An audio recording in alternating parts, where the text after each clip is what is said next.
where we'll be asking, is Elon Musk a good billionaire? The nature of Elon Musk's career and his sort of like capriciousness and the back and forthing on decisions, I think personally, for me as a journalist, has left me thinking the jury's very much out on this question. Is he a good billionaire? It seems to hang in the balance quite often.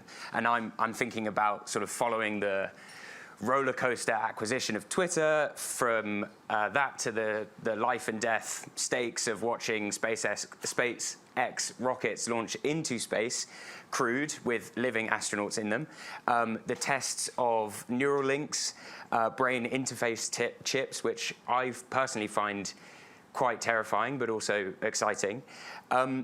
It feels with Musk that we're often like moments from disaster, but also moments from this sort of like species level amazing scientific breakthrough. And that makes him just this absolutely fascinating character, but also a problematic one. So I think this is a really worthwhile question, and I'm very much looking forward to getting into it. I'm Luke Gbedemah. I'm one of the reporters here at Tortoise. And it's actually fantastic to have so many people in the newsroom. Like, this is one of the biggest think-ins that we've done since we've sort of opened back up. So a huge welcome to everyone. And I want to say a special welcome also to everyone who's joining from TXP. TXP is a London-based tech and policy meetup group run by Andrew and Tom, who are over there. Hi, Andrew and Tom.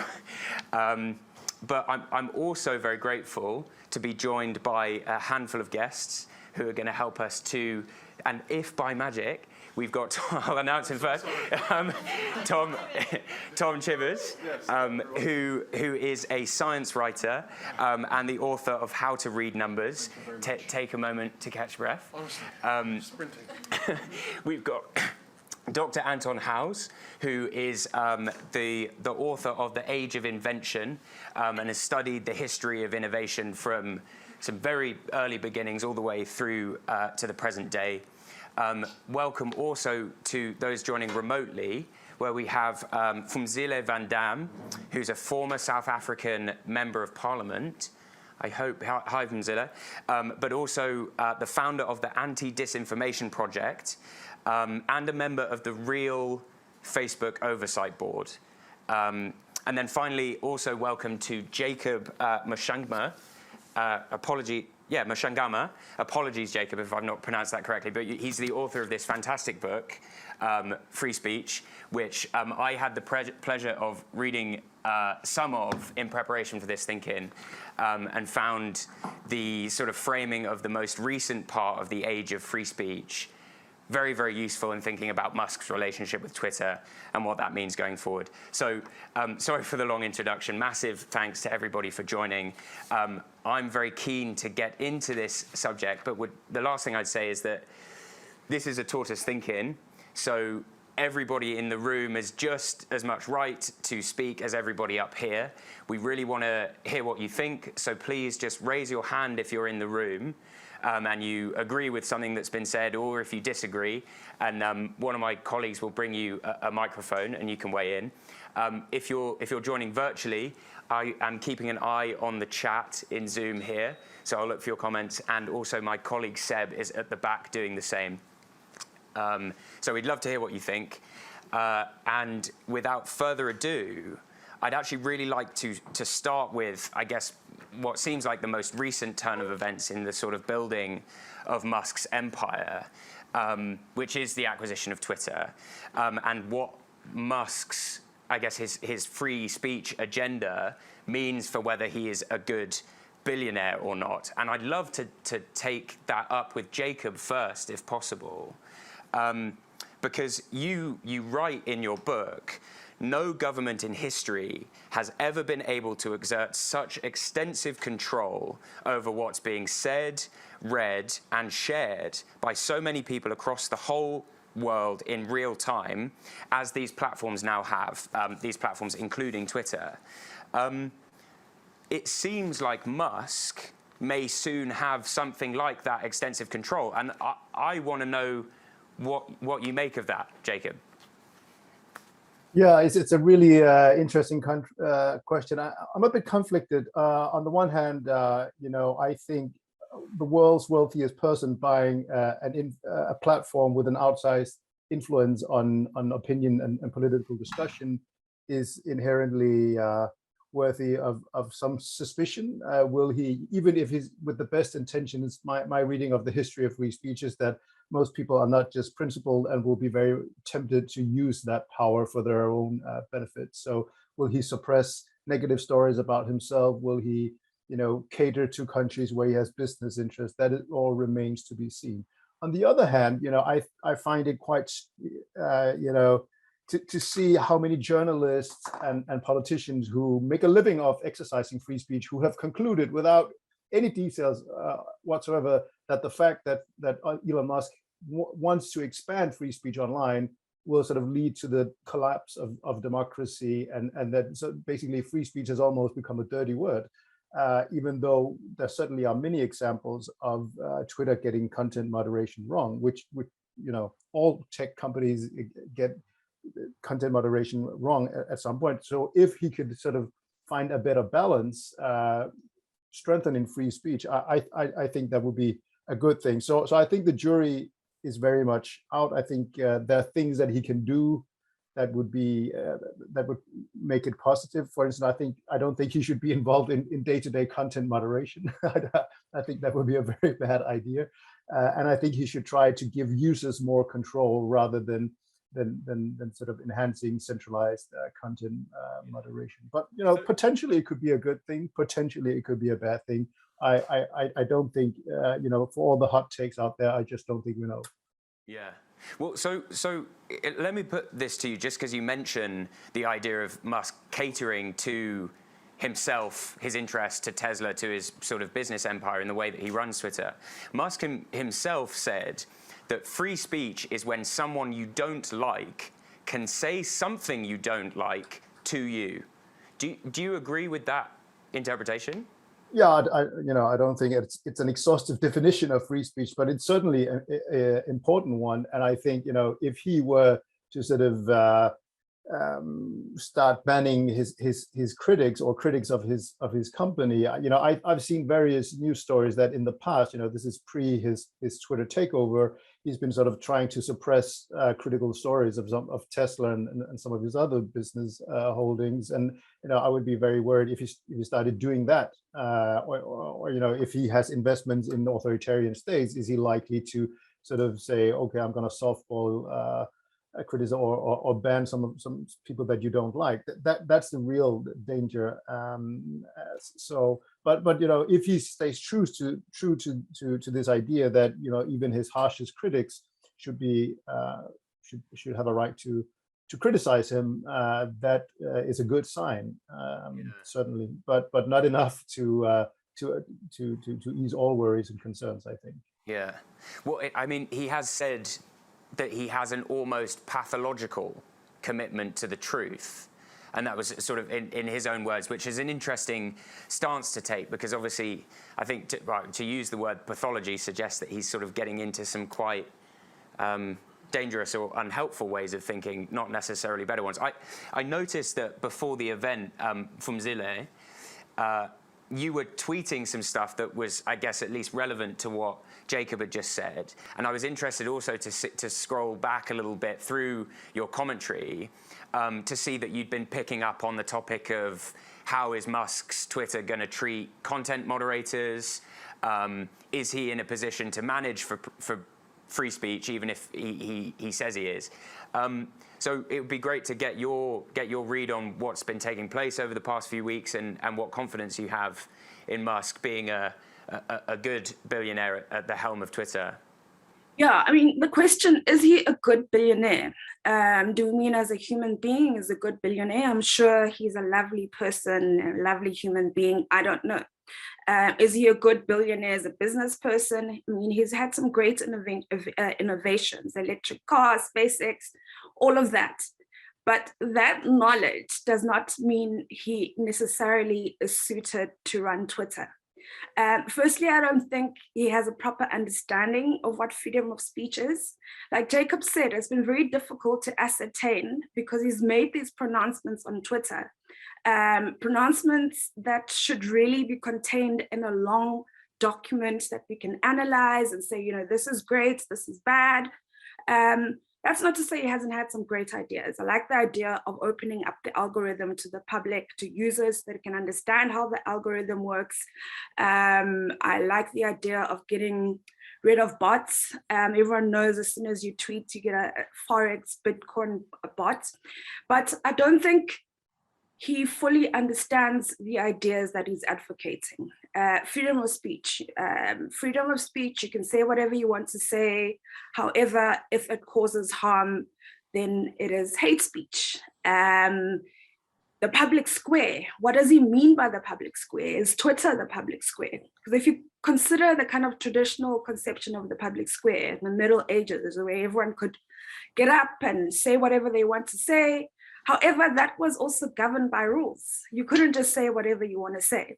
And I'd argue that the public square probably has stronger rules than Twitter does. Because, you know, you couldn't just get onto the public square and say, you know, death to the people that I don't support, spread lies, disinformation. So I would say that Twitter is actually more lax than the public square. So it's really difficult to analyze what he seeks to do with Twitter because he hasn't explained it properly. But from what I've seen, one, he doesn't really fully understand what freedom of speech is. Two, I don't think he properly understands what the public square is. And yeah, I really wish he would be far more responsible and really provide an extensive list of what it is he wants to do. And whether or not, considering whether he is indeed a free speech absolutist, looking back at his past, you know, censoring his staff, trying to control what the media writes about him, freedom of the media is essential to freedom of speech. Telling Tesla customers, asking them not to post about his cars.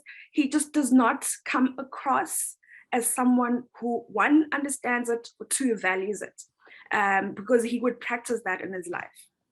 As I said, please do catch my eye if anything that comes up that you want to weigh in on. We'll get you a microphone. And Liz, jumping right in, can we have a microphone for Liz? Hiya. I don't know. It's not an opinion, it is a question, so sorry, but I wonder, is Twitter a good buy? Like, is it financially a good thing to invest in? Is it the right price? Is it a good decision from that perspective? It's interesting. One of the things that Phumzile just said, sort of it was intimating, like, does Musk really know what he's getting into from a business perspective? And we were chatting a little bit about that at the beginning, the difference between running Twitter and running Tesla. I wonder, Anton, what your sort of view is on that? Yeah, one of the weird things about it is that Musk in general seems to be the kind of person who leads with the big vision, leads with the end, you know, interplanetary species, using Neuralink to kind of merge the borders between what counts as human, what counts as machine, you know, decarbonizing the planet. All of these kinds of things are extremely like big, bold visions, and then he leaves the means is just something that he'll make up along the way. Whereas with Twitter, it's like, here's a list of extremely specific things I'm going to do, which are the means, but the end is kind of vague and kind of fuzzy, and we're not really sure. Now, maybe he does have a vision, maybe he's just not revealing it because he knows that that might prompt more opposition. Who knows, right? I mean, I don't know what's inside his head. But it is strange that in terms of the public way he's done it, he hasn't kind of led with, this is my vision for it, and then I'll figure out how to go about doing it. He's instead gone with this kind of specific list of things.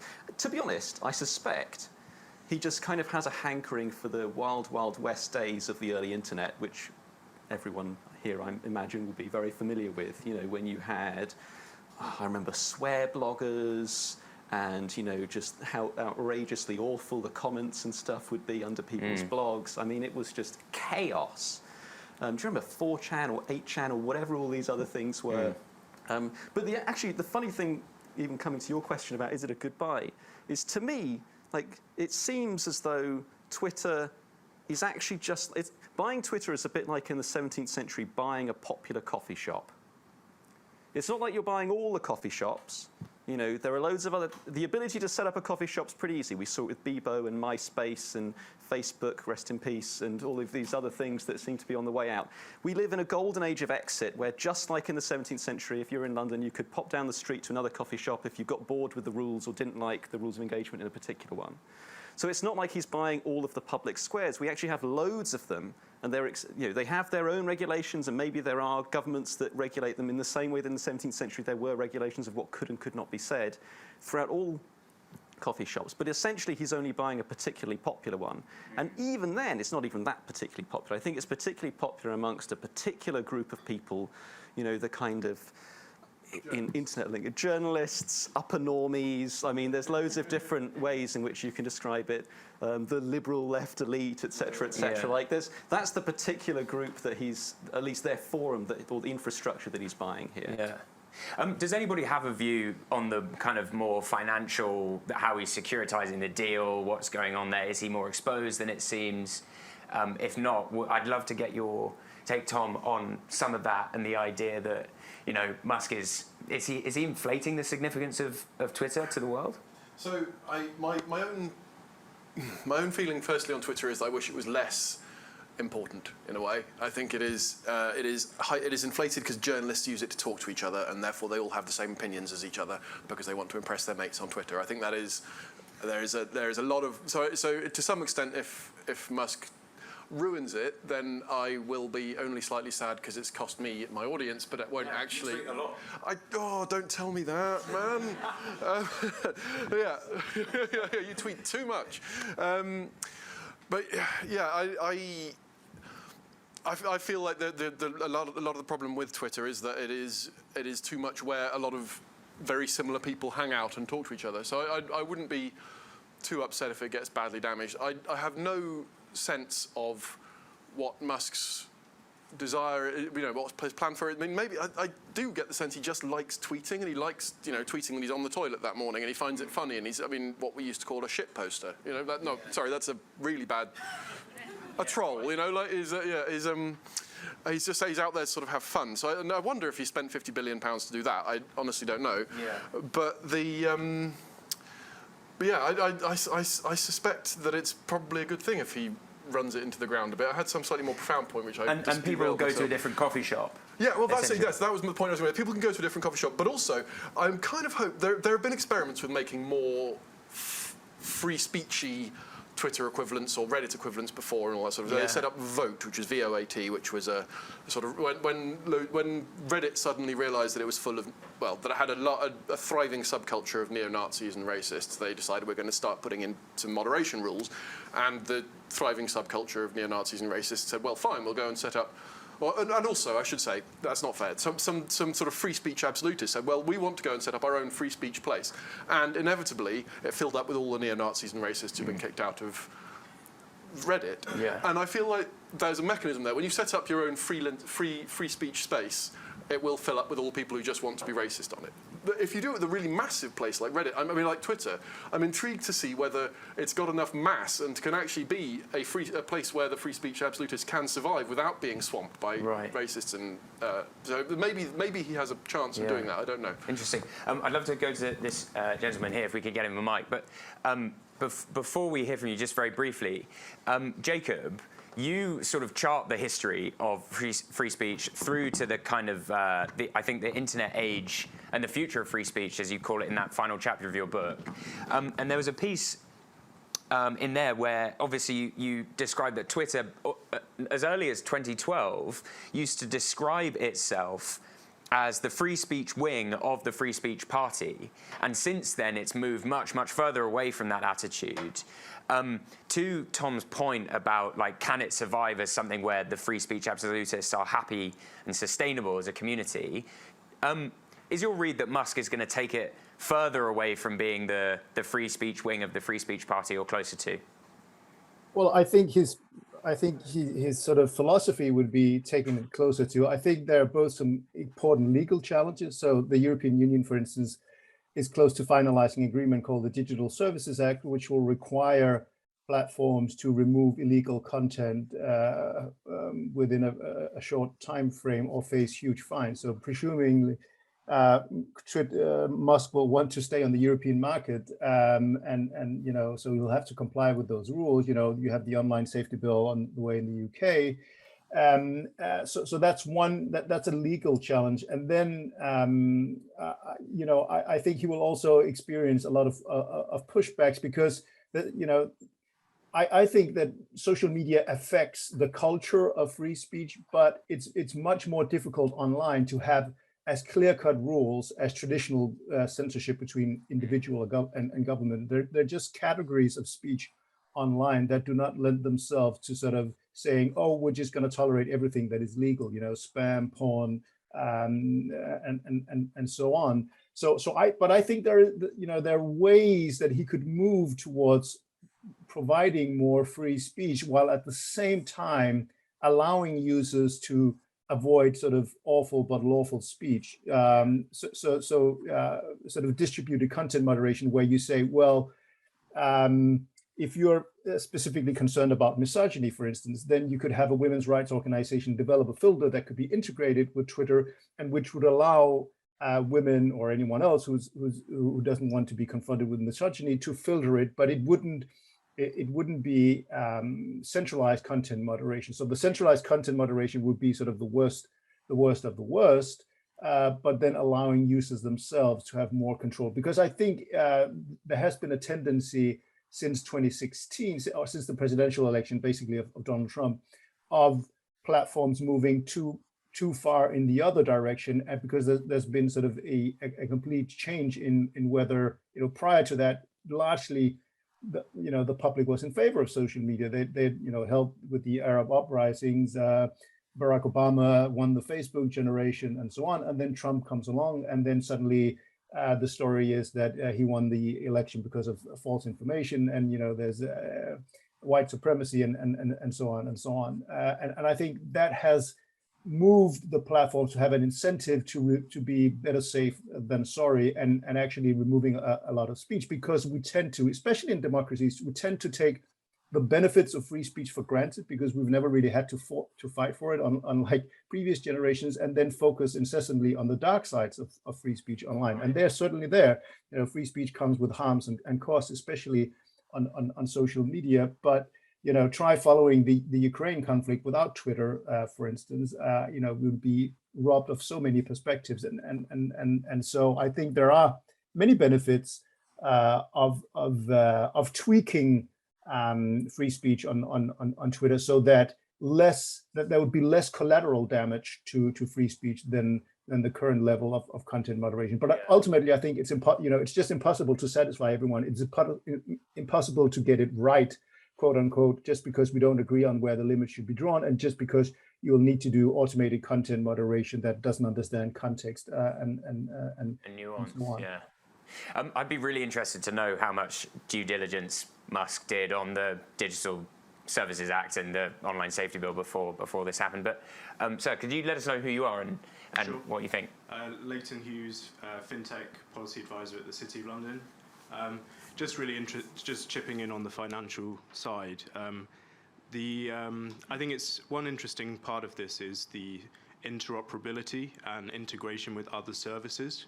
So I think obviously he has an experience with PayPal, knows how to do that. He could do something like that with Twitter. Obviously it can be way more than that. And also an interesting point is Jack Dorsey, now at Square, for similar reasons probably acquired Afterpay. So, it can also extend to stuff like buy now, pay later. And what would the relevance of that be to Twitter? Well, I think you could, like with, WhatsApp had a try and Facebook had a try, payments potentially, integrating with more financial services, that sort of thing is increasingly being looked at by big tech. But also I think another point would be that, as Anton mentioned, the demographic is probably, while the platform use is large, the demographic is quite specific and quite predictable. So I think Musk probably believes that he can extend that. And a final point would be that that I think is expensive still. I think it's too much money, and he probably thinks he can get some of that back when/if he sells it, so he can probably have some fun along the way, which I think speaks to his character. I think it's a good enough answer for now to your question, is it? Can we get a microphone over here? That'd be amazing. I just wanted quickly, though, to go back to Phumzile, not least because, again, another thing I saw on your Twitter in the lead up to today was that you were saying Musk has a history of underestimating regulators and the confrontations that they've had with his companies. What did you mean by that, and what do you think that means for what we've just sort of been discussing about Twitter? Yeah. Firstly, I don't know if freedom of speech is kind of the biggest problem facing social media companies or Twitter. I think that's a narrative that Elon Musk has kind of gotten all of us centered around. There's this massive freedom of speech issue. Whereas I think the real problems facing social media is disinformation. It is hate speech. It's being used as a platform to recruit for extremism. I don't know if free speech is the biggest problem. And I don't think he fully appreciates, I'd love to see what his risk analysts say. I don't think he fully appreciates that what he'll be up against. The EU, where they do not hesitate to hand out fines in the millions, to a lesser extent Congress, but where there's largely agreement on both sides of the aisle that there needs to be regulation, that there needs to be safeguards put against disinformation. So in that sense, I don't think he understands. So I think we should also we must be careful not to fall into the free speech trap and center discussions around that, because that is not necessarily the biggest problem facing social media. I think that kind of narrative is drawn from kind of far right beliefs that, they don't have the freedom to be racist, to be homophobic, to be misogynistic, because that kind of content, actually, if you are a free speech absolutist, you know that you're allowed to say whatever you want to say. I will protect your right to say it, but it must not cause harm. And that harm is psychological, like racism, like homophobia, like transphobia, or it could be physical harm, and that is inciting violence, like Trump did. So I would say that the biggest challenge actually is going to be against those regulators. They don't mess around. I would have used a different word. They don't mess around. And they haven't been messing around. And he doesn't exactly have a great record of winning against regulators. Yeah. I mean, if you were going to pick a year in the past sort of 20, which it seemed like it was going to be most difficult to monetize and change and optimize on a social media platform, like 2022 would have maybe been it, with the advent of all this legislation. I think it's an interesting point. Hi, yeah, do you want to tell us, I know who you are, but do you want to tell the room who you are? And what are you thinking? Sure, my name is Jelena. Yeah, I think when we consider Musk's motivations for buying Twitter, I struggle to buy into the whole international, almost philanthropic commitment to free speech. Just when you look at sheer numbers alone, I think Twitter attracts something like 200 million users a day, whereas TikTok has 600 million in China alone a day. But I do think there is something to be said in the very concentrated pool of people that Tom was pointing out who use Twitter. And I think maybe a better analogy, rather than buying a coffee shop, is actually going a bit close to home and saying it's almost like in the 20th century buying a legacy newspaper, the value of buying Twitter. I see this as a business motivation for Musk in adding a media strand to the sort of wider business empire, and therefore I'd be more interested in the kind of questions Liz was asking about what does Twitter add to his other businesses? How will it reinforce his work with PayPal, his work with Tesla? What is he thinking about using the platform for in those ways? I think that's a more interesting discussion than saying that it's because of this commitment to freedom. Interesting. Well, that's a very handy pivot that thankfully comes roughly halfway through the thinking to some more of the other parts of Musk's empire, as it were. And I read a piece that you wrote, Tom, not that long ago, which was basically your answer to this question, right? I wonder if you could speak a little bit about that, and maybe also to Jörn's point, what is Twitter adding, or what exposure is there in the rest of his empire to the failure of Twitter? Sure. Well, the piece I wrote was basically, I was given the brief of Elon Musk, good or bad, which, you know, it's kind of the point, isn't it? So, all I really did, all I'm doing now is repeating the opinions of various sort of scientists and tech people who are tech analysts who I phoned up and asked them what I should think, and they're saying, that's journalism, right? You phone up clever people and you write it down. What they were saying is basically, he has made his company. He has not single-handedly by any means, and who knows, you know, what the market would have done otherwise.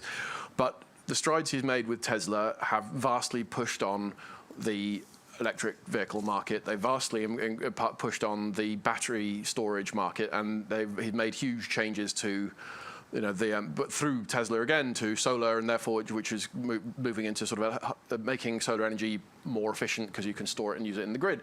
And I don't know. You can go back and forth on whether he's being a bit, and whether it's a good idea that he buys Twitter and all this sort of stuff. But fundamentally, if you care about climate change, it takes an awful lot. It takes a really big. It would have to be a really big deal for him to do anything that outweighs really improving our chances of meeting net zero in the next 20 or 30 years. You know, it's a massive deal. I think it's probably harder to back up. Like, it's harder to make quickly the case for his space stuff so quickly. But I do think that, you know, Starlink, it annoys astronomers because it'll get in the way of various radio astronomy and visual astronomy methods. But it'll provide really accessible, really cheap, unblockable internet for across the world, and probably in the not too distant future, it'll drive prices down. And again, he has apparently, according to various analysts I've spoken to, pushed forward this market in reusable space flight, cheap space flight, you know, small launch satellites, enormously. And again, that is of significant value to humanity. And I feel like all the rest of the stuff is kind of like, it's secondary. You know, like he's done these incredible things, and to some extent, that like Twitter, it's a sideshow. I hope it works out for him. I think Twitter's made an absolute horlicks of various kinds of content moderation anyway, and I don't know how much I want them in charge of telling me what's misinformation when they were still telling me that washing my hands was the best thing I could do about COVID until the middle of last year or something, you know, because they're going off WHO and getting it wrong. So that's important, but it's not that important. The important thing is getting to net zero. I care very deeply about climate change, and I want to make sure that humanity has the best chance to progress well into the next century, and that seems like a big deal to me. Yeah, interesting. Can we go to this gentleman over here? And then just to put it to the room, like, is anybody not sold on the Musk is leading us into the future narrative, particularly when it comes to batteries, solar panels, or Tesla cars? It would be great to hear from you, and then if we could get to the mic behind him. Thanks. So if being a good billionaire, because you don't get to a billionaire if you don't take risks, if it's a measure of risk, then this is an incredible risk take, because it's leveraged. You're talking about the Twitter acquisition?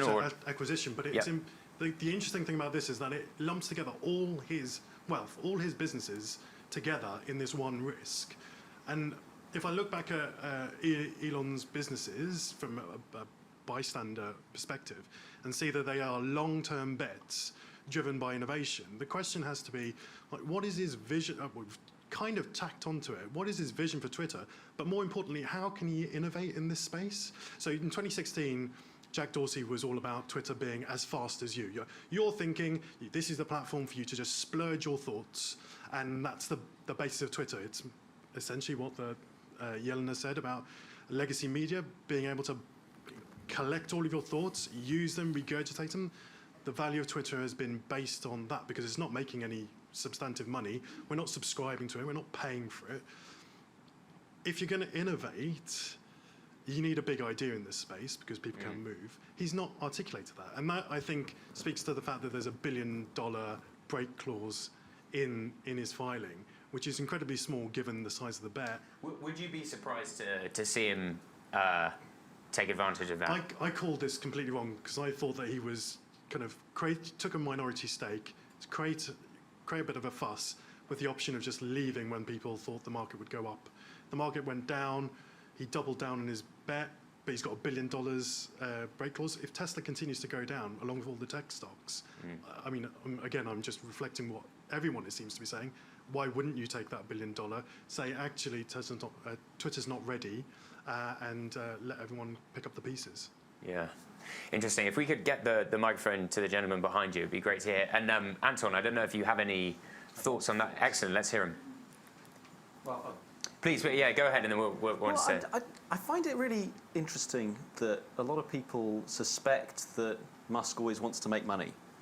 He's the richest man in the world ever, as far as I can tell, right? Like, he even made a point of being the biggest ever taxpayer in American history, or tried to, you know, just by capitalizing some of his gains in order to do that. Like, he's money. Like, imagine, like, even having a single billion is so much money that, like, it's actually, I often ask people this as like a you know, like a party opener line, like it's pretty good. If you were a billionaire, what would you spend it on? And people are like, oh, you know, it's spent on my family, blah, blah, blah, like buying houses. I'm like, okay, you've spent 1% of it now. What are you going to do with the remaining 99%? Have you seen that video with the guy does the grain of rice for every 100,000, I think it is, that it wasn't Musk, it was Bezos. And then at the end, there's like a pile of rice like this. Yeah. Mount it, and he sticks a keyboard in it. It stays there, and it's like I very much see what you're saying. There's this like it's kind of so otherworldly much money. wealth, Like you right? can cover yourself and your entire extended family. Like imagine you're like Genghis Khan level of like fertility, and you could cover your entire extended family for pretty much eternity, in terms of their living costs, right? So okay, and actually comfortable living costs. So, like, in terms of what I think drives billionaires is that they become very mission-oriented, or they get particular ideas in the head, and maybe those ideas are crazy, like free speech and so on. Maybe he doesn't have a clear articulation of it, but I think they become much more kind of led by wanting to do something somewhat philanthropic. Now, the interesting thing about philanthropy as a concept is philanthropy doesn't have to be altruistic. You can still set things up in a way that maybe you will benefit so that you can then do more of the kinds of things that you want to do. Like, people want agency. Right? And I guess billionaires have literally more agency than anybody else, but they still like the idea of having even more. Right? And I think that's different to just making money. Like, right? So the discussion about is Twitter a good bet from a financial perspective, we're thinking like mere, you know, sub-millionaires, the lot of us. You know, I think billionaires just think differently. They must think differently about it, because the sheer, I mean, I find it mind-boggling just even thinking about the kinds of things you can do. You can just do things for a joke and get away with it. Or to come back to an earlier point made about regulators, like, that's when you have enough money that you're like, you can ask permission later because you know you can pay any fine, and it's kind of worth it just for the practical joke type level of things. And I think a lot of people oppose billionaires because they don't like the existence of billionaires, right? They think that there's something systemically wrong. Fine. But within the confines of the system that we have, right, I think Elon Musk is actually an extremely intriguing billionaire from the perspective that he actually does engage in public discussions, from the perspective that he actually he doesn't just do what basically pretty much every rich person does, which is completely retreat from society, become this kind of recluse that sets everything up for their family. They maybe go skiing a bunch of times. They've got a chalet somewhere here or there. They go to Napa, but otherwise they kind of keep themselves to themselves and do absolutely nothing in the public sphere. Right? He's someone who is, I think, maybe not taking responsibility. That's maybe not the right word for it, but he is engaging in the public. And what's really interesting is if you look back through history, like, those are the really interesting people who actually put a lot of money into extremely risky things, as you were saying. Like, for example, like, why do people become venture capitalists when they make all their millions or billions? That's a crazy, crazy thing to do with your money. If you were actually interested in your money, you would just stick the whole thing in a Vanguard ETF, and you just wait for the thing to appreciate, you know, just a bit faster than inflation, because it'd be so much more secure. Right, to basically spend 99% of your money on extremely risky bets that probably won't pay off at all. Yeah. Like, that is, I think, a form of philanthropy, even if it does have a kind of self-interested element to it. Right, Musk is kind of our modern Medici. Right, the Medicis are extremely rich people, extremely nasty people. Right, who are have a lot of political power. They're they are products of an extremely kind of bad and horrible system where only a very, very tiny minority get to be rich at all, or even have comfortable living standards at all. But the way they chose to spend their money was on things like Michelangelo and Leonardo da Vinci and all these other kind of interesting things that they think are good for the public or good for the world, or kind of have this kind of broader, something beyond just their kind of sheer self-interest. Yeah. Interesting. Could we get the gentleman at the back with the microphone? And then Saoirse Walsh has made a point which I think follows very well from that one, asking about a wider problem with people having outsized power and control. So it'd be great to hear from her. But sir, if you would tell us who you are and what you think. Yeah, my name is Rowan. So I want to circle us back to this kind of discussion on climate change, but I think it does relate very well to this point on philanthropy as well. I think the point is this. Clearly, Elon Musk has done quite a lot in the space of innovation to work on climate change. Solar panels, electric batteries, electric vehicles, the list goes on. But I think we put ourselves in a precarious position when we rely effectively solely on the innovation of a few sole individuals in our economy and society to get us out of this mess. A big part of what we need to be looking at is, I think, situations of, let's say, like degrowth. For example, we know like GDP growth is so closely related to consumption, so closely related to emissions that we can't really bring emissions down fast enough at a rate to satisfy the Paris Agreement commitments. We've also got this whole point on natural resource extraction as well. The more the GDP goes up, the more natural resources we take. And when we look at renewable energy, sure, the sun is renewable and the wind is renewable, but the lithium isn't and the silver isn't, the neodymium and the indium, all these natural resources. So when we assess someone like Elon Musk and we assess the motives of individuals, I think it's important to recognize the innovation, but we also need to focus on transforming our economy and our society to enable collaboration, to be able to spread trust, diffuse the responsibility for this across lots of people, while simultaneously bringing the best innovators to the forefront of and you don't think you've seen enough from Musk demonstrating that he's a person willing to encourage the whole population of the world to do that? He's a singular... Yeah, I think that Elon Musk has got quite like ideologically different political beliefs, so I can't really imagine Elon Musk is kind of stepping forward and advocating for something like, you know, degrowth in the West, but then green growth for countries that need it to still develop. So those sort of things, I think it would take quite a big stretch of the imagination to imagine Elon advocating for. I mean, if you look at his recent Twitter feed, he's posting quite a lot about kind of, you know, how the left has made, like, he used to consider himself left, but then the left-wing people have now, you know, turned him away from that and now made him more right-wing. And I know two-dimensional left-wing, right-wing isn't very sophisticated analysis of these kind of issues, but I think the point still stands. I'd love to hear your views if you've got any, and Anton also, and then we'll go to Saoirse. I should say, I hate disagreeing with people, so I'm Please sort of stealing myself up here, but I just think degrowth is one of the worst ideas I've ever heard. I think it's just incredibly terrible, and I think like we've got this system that works really imperfectly, but drives the world getting steadily richer, and you know people in across not just the West but across the developing world are far less poor and have longer lives and have better educations and all these things, and it's sort of come through an imperfect but broadly successful system of pushing and saying, well, what we need to do is therefore cut away this engine that's doing it and change it in really dramatic ways so that we end growth entirely. Seems just cataclysmic to me, and I can't believe it's seriously discussed in.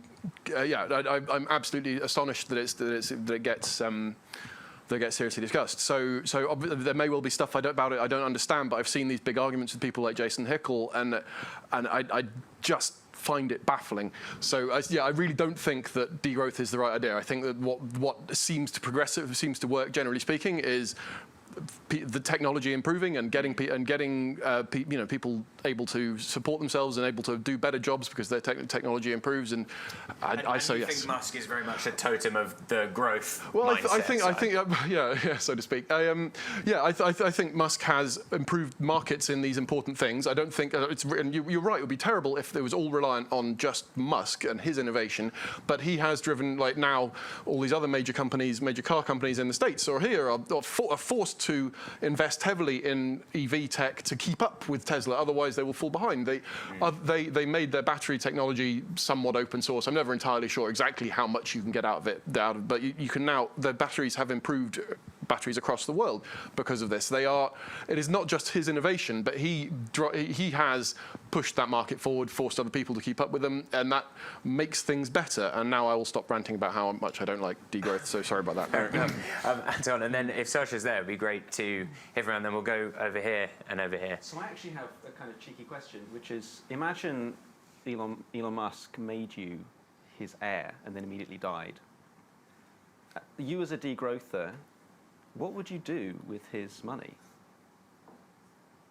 Like, given your political aims, how would you? I mean, this is my party opener again. But like imagine you had, and let's say we permitted you to take off a little bit just to fund your living costs, which is like again negligible by comparison to the total amount there. London rent. How would you spend it to achieve those aims? Yeah, well, great question. Not something I've thought about too much, being Elon Musk's heir. But I don't know. Firstly, maybe as a degrowther would be a stretch. I'd say maybe like growth, being agnostic about it as a sole kind of aim would be where I'd stand on it. I like Kate Raworth's idea of having a sort of dashboard of measurements that we use to try and progress. So I'd start with that. But in terms of how I'd spend his money, I'm not 100% sure, but I definitely think renewables is a place to start. I definitely think looking at things like circular economies, like certain industries I've seen where like they've been able to build lots of factory plants together and use the waste from each one of those factory plants to give the raw materials for other factory plants. So things like that I think are interesting innovations, but I think it's important that we encourage it to be in an environment where it's distributed, where plenty of people have got the space to come up with these ideas, that also power is distributed as well. So it's not just focal and put in one place in the hands of one person, that different kind of governments, different companies that work closely with governments in this aim to protect society are all able to work together to do that. So I think funding those kind of initiatives would be a start.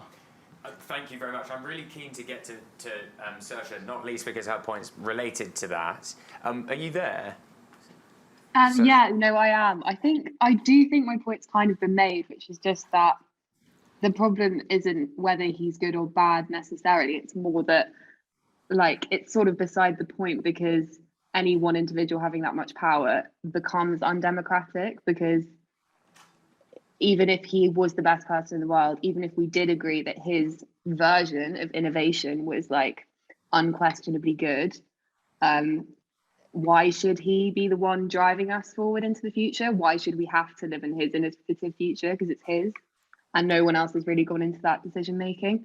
Or, I mean, they have, but he's got much more kind of capacity to realize a version of the future than most people on planet Earth, and that's a massive problem. And what do you think, Saoirse, about the idea that he's earned that capacity? From being innovative?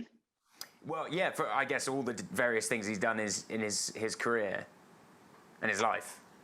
I think there's strands to it, because, I mean, there's a very obvious problem with that, in that, has he earned it because of like a plethora of privileges that other people couldn't have possibly earned it, but they could have if they'd had like the same start point he did. And then also, I think you're never going to have a blanket agreement about whether what he's done is good. So again, there should just be more parties involved. Like, I don't think any one person or even small group of people have that right just from doing things. So can anyone earn that like right to rule or decide or realize their own vision? I don't think they can. I don't think rule is an interesting word there, but I take your point. Thank you very much, Saoirse. Can we hear from you? Hi. Hi, I'm Phumzile Van Damme, a physicist researching semiconductors in Cambridge. I've worked on solar panels, I love electric vehicles, I really, really love space exploration, and for all those reasons, for a long time I thought Elon Musk was a very good billionaire.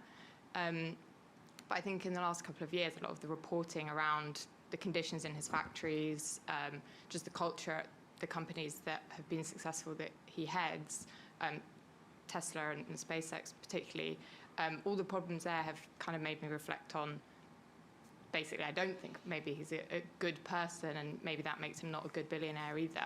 And I just wondered, at the beginning, someone said maybe he is a good person, but yeah, the culture at his workplace might suggest otherwise. And I wondered, how does that play into this question of being a good billionaire? It's a great point.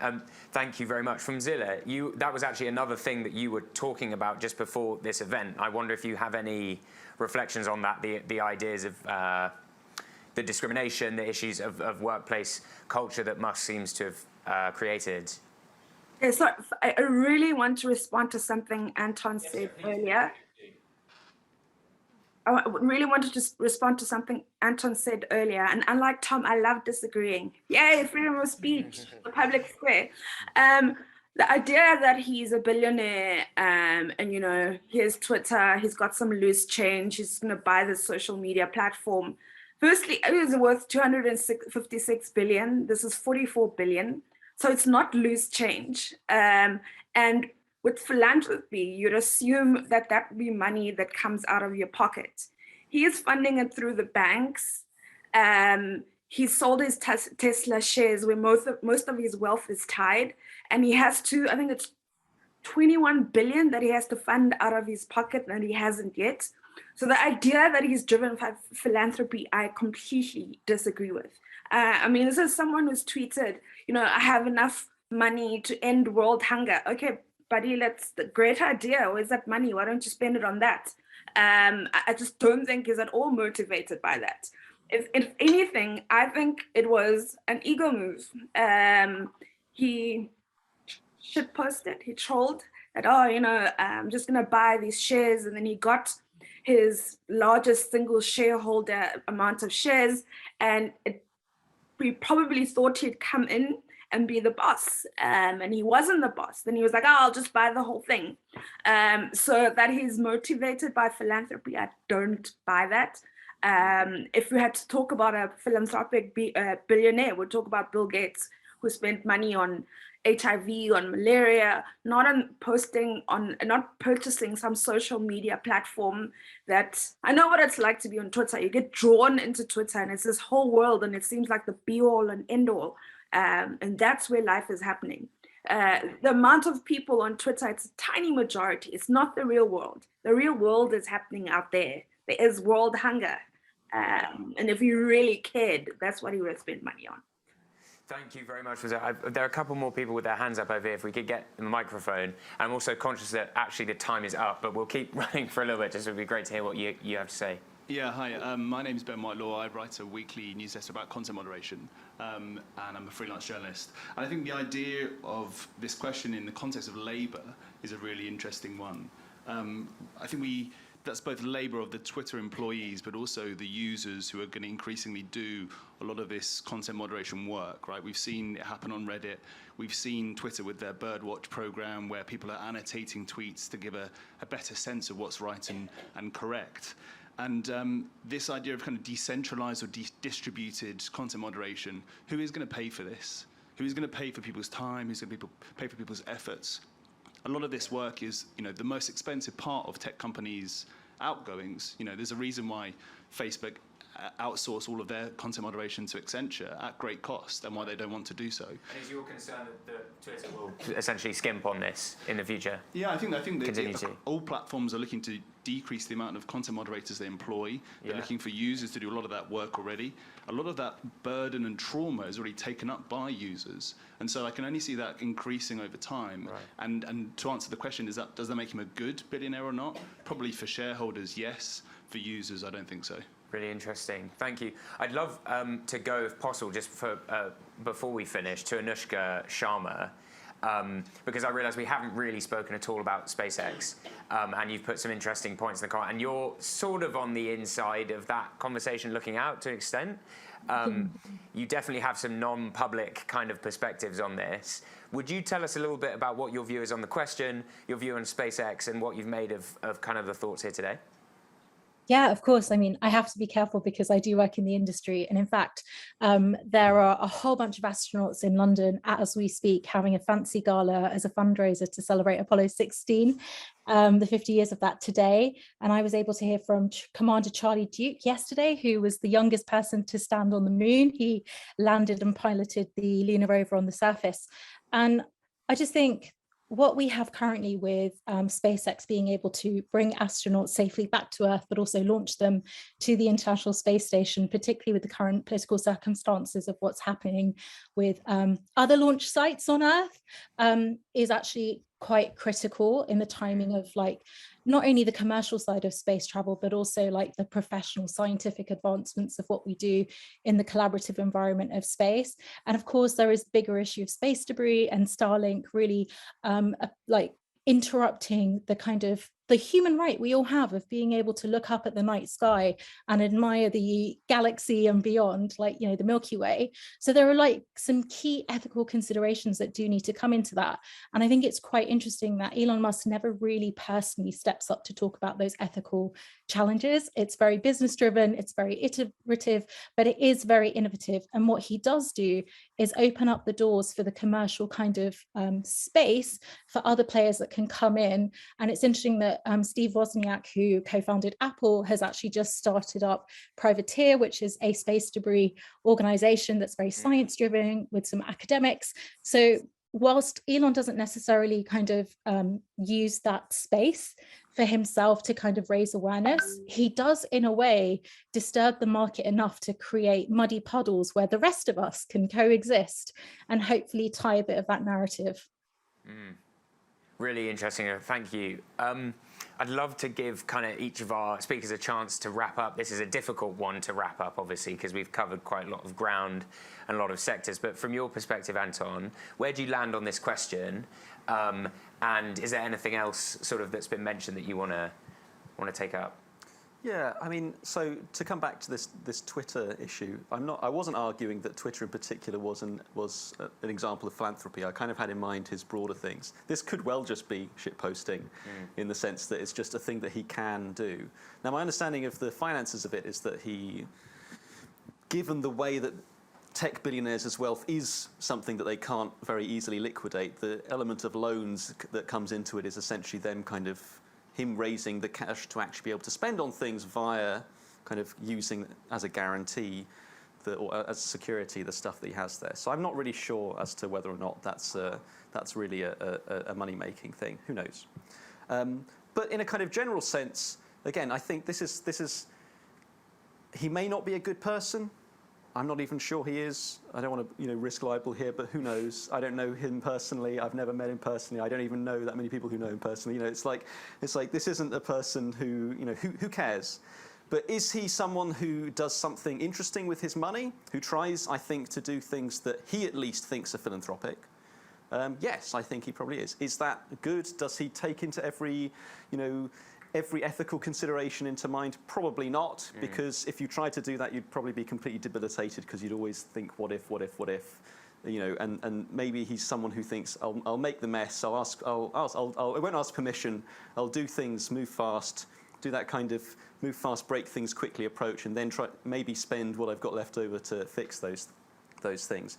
But in general, I think he is a kind of a positive role model for a lot of rich people to actually do something with the stuff that they've accumulated, to give it back in a kind of a not really great way of putting it, but to, if you're a rich person, to actually be a venture capitalist, to make bets on other innovators, to maybe that's giving a lot to charity, but maybe that's also trying to solve big societal problems in whatever way that you think fit. And I think in that respect, he is a good billionaire. Tom, what do you reckon? I agree with all of that. I think the if I'm going to try and answer, answer the question, is he a good billionaire? I suppose I did philosophy at university, so therefore I have to think about everything in terms of boring philosophical things. And as a consequentialist, is the universe with Elon Musk in it better or worse than one without? It's a huge counterfactual question, but it strikes me that it's at least plausible that without him, if the world was otherwise the same but didn't have an Elon Musk in it, we would have made less progress on these big crucial things like EVs and solar panels and batteries, and probably on space exploration and reusable space flight, which I think are genuinely important things. And that strikes me as so much more important than almost anything. All these other things. He's made these two huge bets on EVs and the batteries, and also on spaceflight, and they have paid off to enormous effect. And that is just outweighs anything else he does. All the rest of it is noise, as far as I'm concerned. I don't like the Twitter thing. Yeah, fine. Like make it less easy for me to annoy my friends on Twitter. I'll be fine. You know. I think that it's possible there's more at stake than that. But possibly. Jacob, if you were to write another chapter to this book, which you end right where we're sort of talking about now. Where would you come down on Musk and Twitter? And do you agree it's just noise, or is it more than that?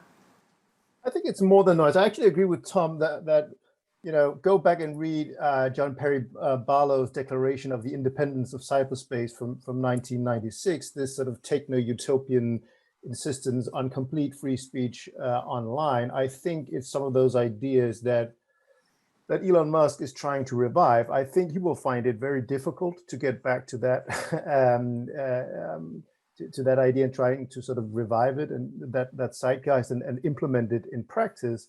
But I certainly think it'll be interesting to see what he can do. And I think that there's far too much cynicism about it that he will automatically claims that now Russian disinformation will sort of be everywhere. It seems to me that Starlink, for instance, has not got with that. Musk has not been doing the Russians a big favor, and the Ukrainians are probably pretty happy with that. So I think that chapter would have to be. I'd have to wait for it, but I think it's important with more tinkering. And to be ambitious, because I think that the culture of free speech is in decline in open democracies, and that needs to change. And maybe we'll get things a lot wrong before we get them better, but it will certainly take bold vision. And here's an attempt, and we should watch critically, but watch and see how it plays out. Thank you. Phumzile, I'll give you the last word, not least because we've run over, but very briefly, could you tell us maybe one thing you want to see Musk do in the next bit of time when it comes to how he sort of asserts management control over Twitter, if he's allowed to? I would really love a proper vision that was a proper policy that's written out that could be properly analyzed. Right now, we're just in the space of running on his tweets.